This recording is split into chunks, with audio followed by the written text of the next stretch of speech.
Photosynthesis Greek शब्द photo यानी प्रकाश और सिंथेसिस यानी संश्लेषण से बना है। ये वो मेन प्रोसेस है जिससे प्लांट्स, एल्गी और कुछ बैक्टीरिया लाइट एनर्जी को केमिकल एनर्जी में शुगर्स के रूप में कन्वर्ट करते हैं। ये प्रोसेस बहुत ही एक्स्ट्रॉर्डिनरी है और अर्थ पे मोस्टली इकोसिस्टम्स का बेस है। ये ऑलमोस्ट सभी लाइफ के लिए प्राइमरी सोर्स ऑफ एनर्जी है। डायरेक्टली या इनडायरेक्टली सभी ऑर्गेनिजम्स के ग्रोथ और सस्टेनेंस के लिए फ्यूल देता है। बिना फोटोसिंथेसिस के अर्थ एक बहुत ही अलग जगह होती।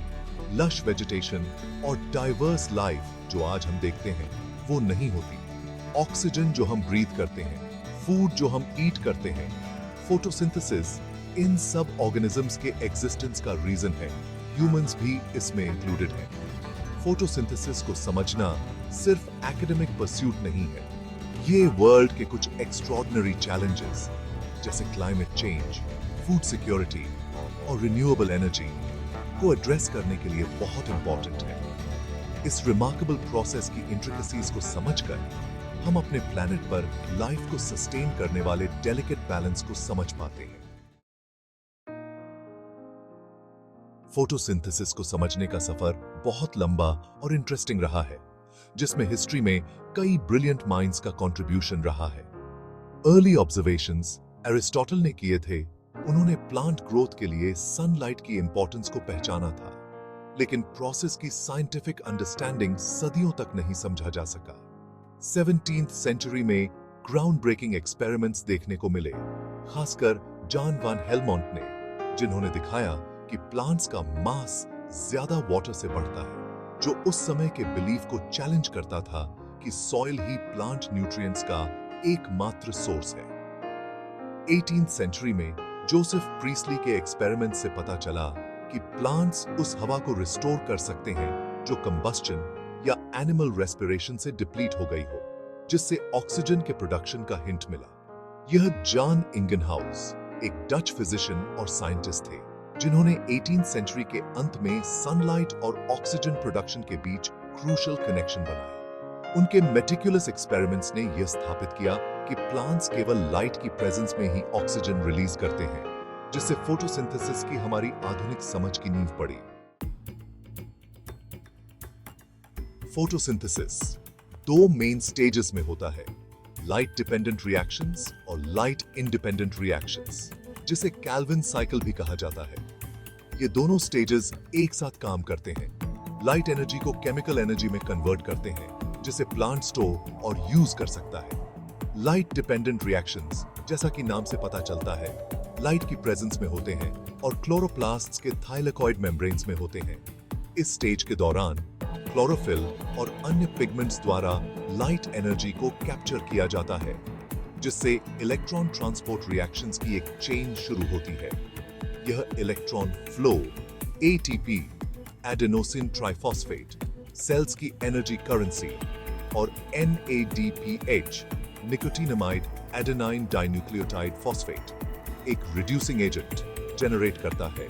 ये दोनों ही नेक्स्ट स्टेज के लिए इसेंशियल हैं।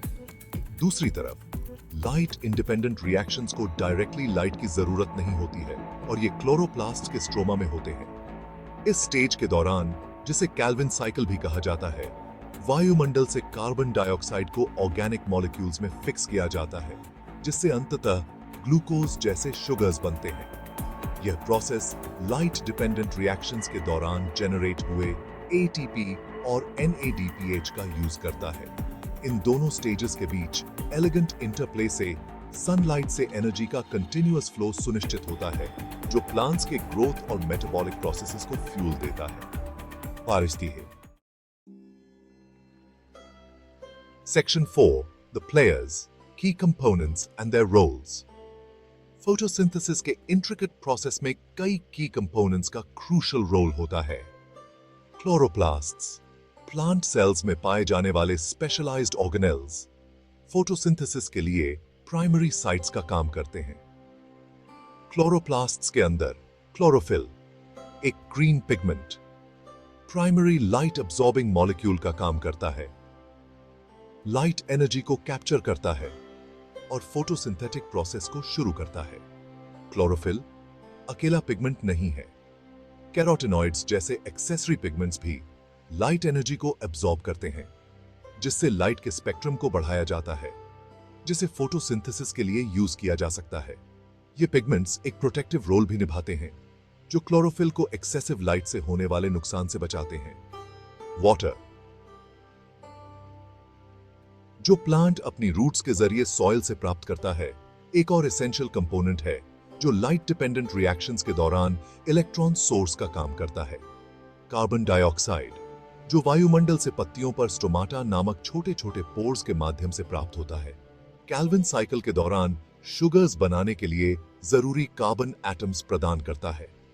क्लोरोप्लास्ट्स के स्पेशलाइज्ड एनवायरनमेंट के अंदर इन कंपोनेंट्स की कोऑर्डिनेटेड एक्शन से प्लांट्स को सनलाइट की पावर को हार्नेस करने और उसे केमिकल एनर्जी में ट्रांसफॉर्म करने की अनुमति मिलती है, जो लाइफ को सस्टेन करती है।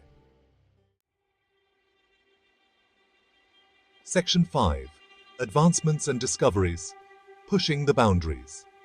निरंतर रिसर्च इस कॉम्प्लेक्स प्रोसेस में नई इंसाइट्स प्रदान कर रहा है। मोलेक्युलर बायोलॉजी और इमेजिंग टेक्निक्स में एडवांसमेंट्स ने साइंटिस्ट को फोटोसिंथेसिस के पीछे के मॉलिक्यूलर मैकेनिज्म्स में और गहराई से जाने की अनुमति दी है।